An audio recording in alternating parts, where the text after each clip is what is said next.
If there's one thing that connects addiction with Viktor Frankl and logotherapy and Viktor Frankl's experience in the concentration camp, as I see it, it is the essential need for spirituality.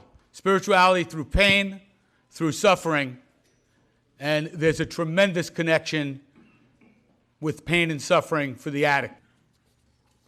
So in that lecture, I spoke about these 4 types of people. I spoke about the religious person who had no spirituality whatsoever. They were void of each other. Somebody who practiced ritualistic behavior, who walked the walk, but did not have a connection with spirituality. I spoke about a person who had no spirituality, had no religion, but was very, very spiritual. And I had a lot of folks in the audience that identified with that. Many people that come to a rehab have had some religious background, some very, very serious religious training from all different religions. And through a whole bunch of experiences were turned off to religion and yet had some spirituality. Some people in the audience had no spirituality and no religion. And then the 4th type of person that I saw in the world, and I mentioned to these folks that were in the rehab getting well, was the religious person who had spirituality. And as much as that was the focus for me, although I was not there to proselytize, I was there to teach people about recovery and to help people and to help the staff to provide the best recovery possible and treatment possible. If somebody was religious and could grow in their spirituality, or was spiritual and can grow in their religion, that was a very, very important part of the process. And it happens to people, not immediately, many people, but a lot of people that were religious, and I find this with Yidden, a lot of people that were religious and moved away and get well in the early days, and sometimes past the early days of their recovery, will return to a different type of Yiddishkeit, the type that includes things that they didn't have, and the whole practice and the whole gestalt of Yiddishkeit takes on a completely different meaning.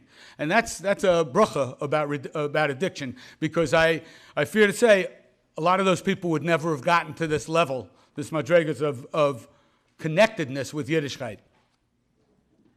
It's very, very much in accord with Viktor Frankl, Man's Search for Meaning, logotherapy, and how pain can be a catalyst for tremendous growth, tremendous change. This is not new to Yiddishkeit. This is an essential part of Yiddishkeit. Midos, the Musar movement, is all about character refinement. And addiction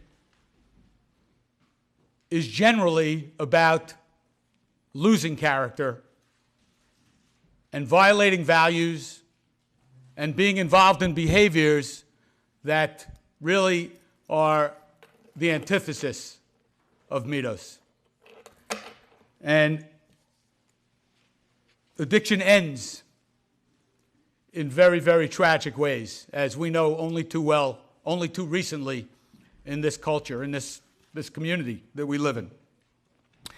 So what I did and what I do when I talk about spirituality is I really try and focus and help people focus not on the nebulous, intellectual, kind of confusing term, the subjective term spirituality, because it means something different to everybody.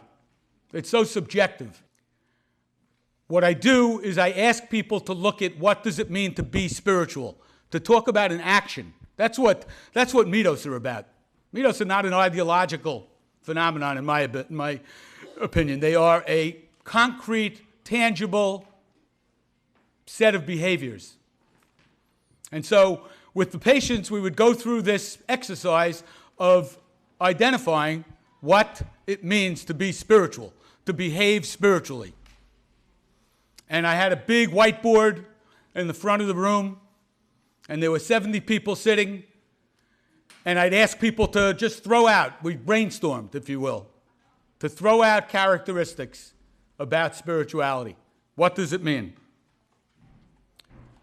What's the behavior? And people would talk about honesty. People would talk about faithfulness. People would talk about loyalty. There were all sorts of characteristics of the spiritual person. And even though it wasn't a religious, quote-unquote, religious program, it was a secular program, because the program was very much integrated with 12-step recovery, and 12-step recovery is not a religious program, but I have to tell you, there's tremendous religious connotation and verbiage